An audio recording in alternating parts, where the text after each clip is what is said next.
Psychological and Digital Time Machines. Welcome back. I'm Adeline Atlas, and this is the Time series. In part 1, we proved that memory is not just reflective, it's generative. Every time you recall, reframe, or emotionally re-enter a moment, you are literally time-traveling through consciousness. Not as fantasy, but as a function of how your mind works. But now, let's zoom out even further. Because time travel doesn't just happen inside your brain. It happens across the media you consume, the information you archive, and the digital mirrors you engage with daily. In this section, I'll show you that time travel is not only real, but designed by the structures you trust the most: books, screens, and data systems. Literature as temporal transport. Let's start with something deceptively ordinary: reading a book.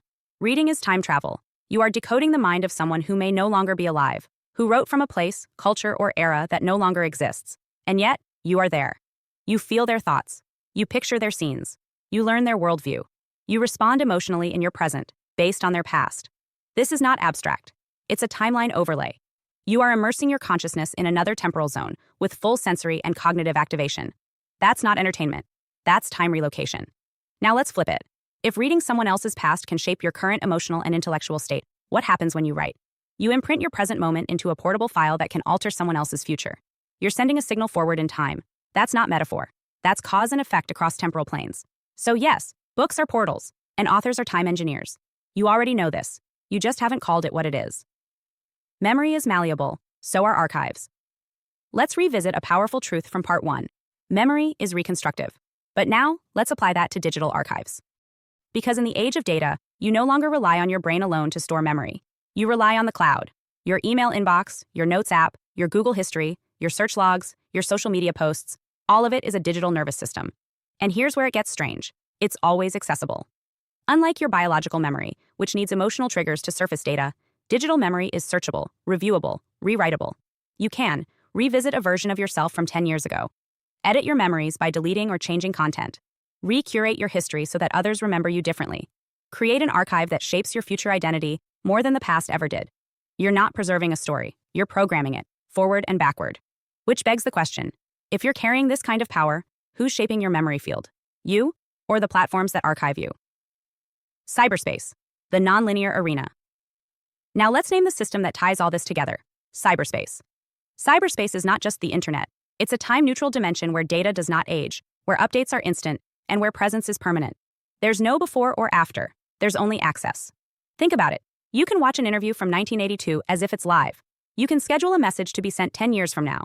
You can speak to someone across the world in real time. You can resurrect deleted information using digital forensics. That's not normal time behavior.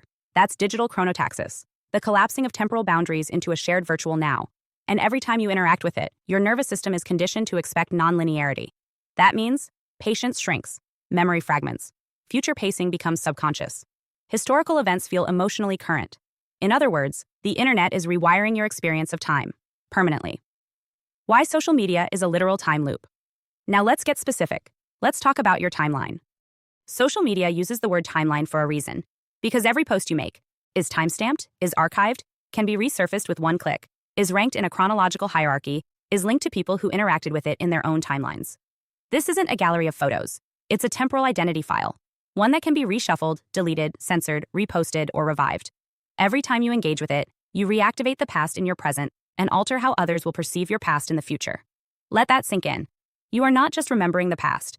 You are releasing coded versions of it into a permanent energetic network. Every like, comment, or share repings that version of you into circulation.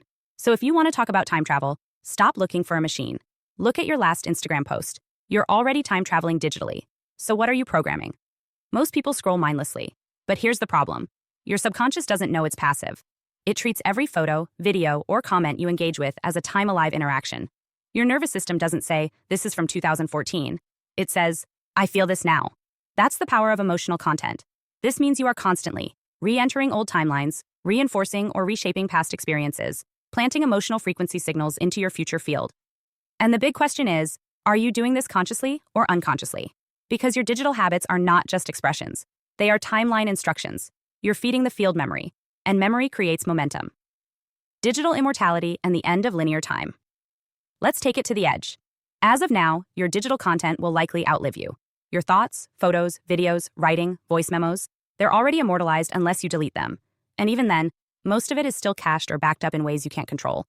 That means your identity is active across time. Your data is traveling ahead of you, being seen by people you've never met, being remembered by algorithms you don't understand. So what happens when AI begins training itself on this archive? What happens when future versions of yourself, based on posts, emails, and metadata, are fed into simulations, deepfakes, or quantum mirrors? You're not just using time machines, you're being used by them. And the only way to regain control is to become the author of your timeline again. Final teaching: time is no longer bound to your body. The age of cyberspace changed something permanent. It severed the link between time and biology. You no longer age the same way. You no longer forget the same way. You no longer disappear the same way. Your memory is external. Your presence is global. Your timeline is dynamic. So the question is not when time travel becomes real. The question is, who owns your time signature? Your memory? Your archive? Your story? If you don't answer that, someone else will. Welcome back. I'm Adeline Atlas, 11 times published author, and this is the Manifestation series, where we don't just talk about manifesting, we master it.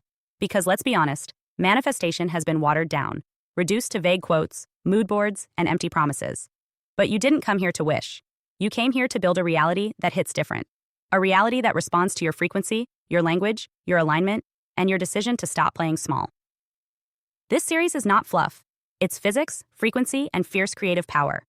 Inside the Manifestation series, you're going to learn how to collapse timelines, shift identities, and speak worlds into existence, just like the greatest minds in history. This isn't just about being positive. This is about being powerful. Here's what you unlock inside. Vision to Reality, the Vision Board course. You've heard about vision boards, but you've never done them like this. This is a full energetic ritual, a precision-coded map for your subconscious, designed to bridge image, frequency, and strategy. It's not arts and crafts. It's blueprinting your future in visual form and turning it into matter. Time, quantum timelines, and why time isn't real. Manifestation doesn't take time. It takes alignment. In this module, I'll show you how time is just a mirror of energy and how to collapse timelines using choice, clarity, and vibration. Past, present, future, they're happening now. And when you know how to navigate time quantum style, you stop waiting and start receiving. Quantum jumping, instantly up level. Your next level life isn't years away. It's one decision away. In this training, you'll learn how to quantum jump, how to shift into a version of you that already has what you desire. This isn't fantasy. It's how high-performance creators, athletes, and spiritual masters leap beyond limits. Jump now. Land in power. Every word. The power of affirmations and spoken language. Words build worlds. In this course, I show you how to use affirmations like spell work, not just repeating empty mantras, but speaking with vibration, intention, and spiritual force. If you've ever felt like affirmations don't work, this will change everything. You'll learn to command your field, not just request from it. The greats, learning from the most exceptional minds in history. We're not the first to master this. In this legendary module, we decode the techniques, habits, and quantum genius of the world's most powerful manifestors, from ancient sages to modern icons. You'll learn how to think like the greats, move like the greats, and manifest like the greats.